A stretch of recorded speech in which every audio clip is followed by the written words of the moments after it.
Hi, well, what an honor it is to welcome Dr. Brophy from the Gaiser Center to our program. So first, we want to thank you for being here. Thank you. It's an honor.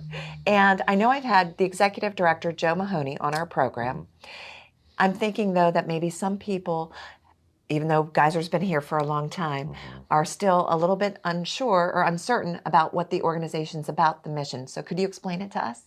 Yeah, absolutely. The Gaiser Center is a nonprofit 501c3. We've been around for over 50 years. Just celebrated our 50-year anniversary not long ago, and we are in the space of treating and managing all issues around addiction. So we have an inpatient program on Old Plank Road. We have an outpatient program on Liberty Street, and that's our focus. And our goal is to meet clients where they are, regardless of what phase of change or kind of psychological aspect they are at currently. Meet them where they're at and do everything we can to kind of move them on that pathway of recovery and stabilize their life in the process. Right. And these services are available for both men and women. Correct.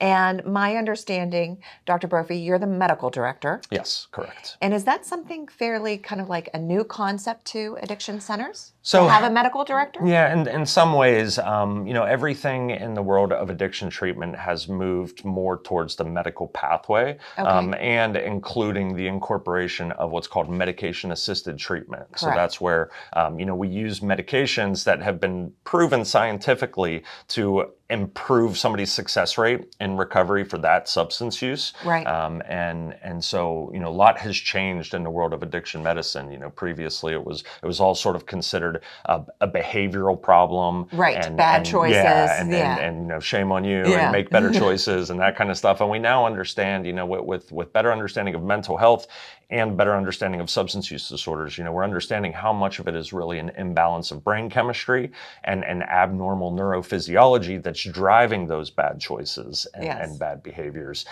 And so we start with, correcting that balance. And there's still a lot of the work of recovery, included. There's just a lot more paying attention to the medical aspect as well. Sure. So you've been in this position since 2019. Correct, yes. Now, why are you passionate about this work? So, a lot of reasons. I have a bit of a unique background. I studied neuroscience at the University of Pittsburgh, and while I was studying neuroscience at the University of Pittsburgh, that's where my brother was just getting into some of the worse and deeper stages of substance abuse himself. So, I grew up with substance abuse in my own family.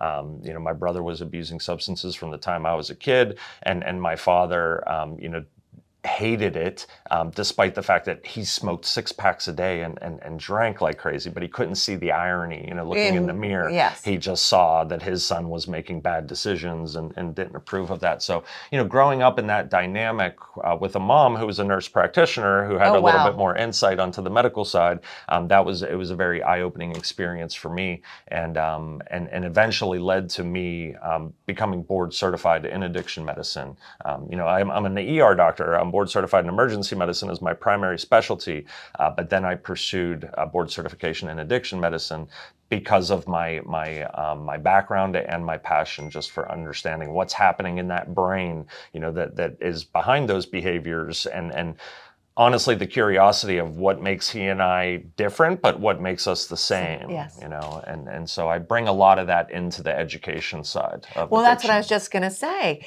Now you're adding to your repertoire as an educator in our community, right?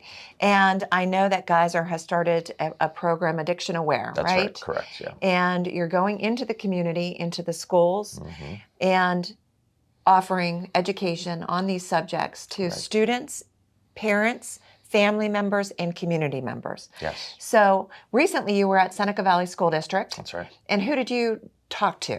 So we started with the leadership people at the schools. So we initially spoke to the superintendent, the principals of the high schools and the middle schools, all the way down to the teachers and the guidance counselors. And that was our first foot in the door with Seneca Valley. And they loved the education that we provided, and then they held a program that was open to parents, encouraging them to bring their students, their children as well, to the event.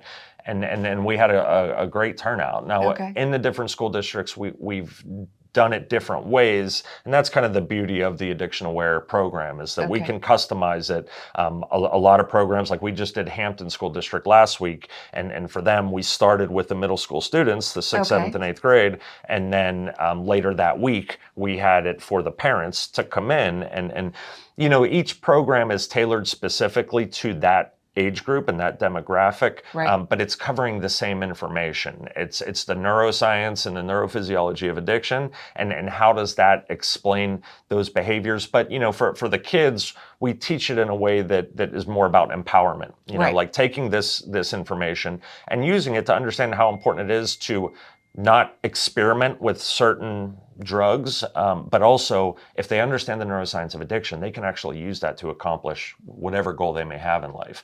When we talk to the parents, it's a little bit different, because they want to know more how to recognize substance abuse in kids, which kids are more susceptible and at risk for substance use.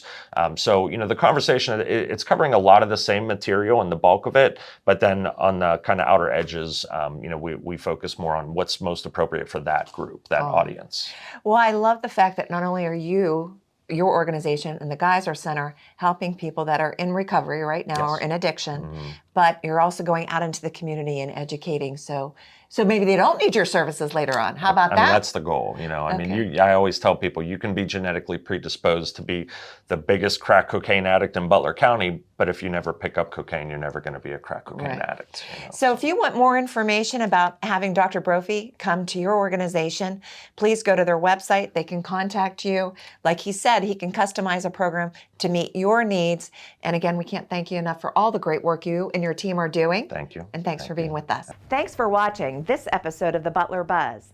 If you want to see more, just click on the playlist button up here.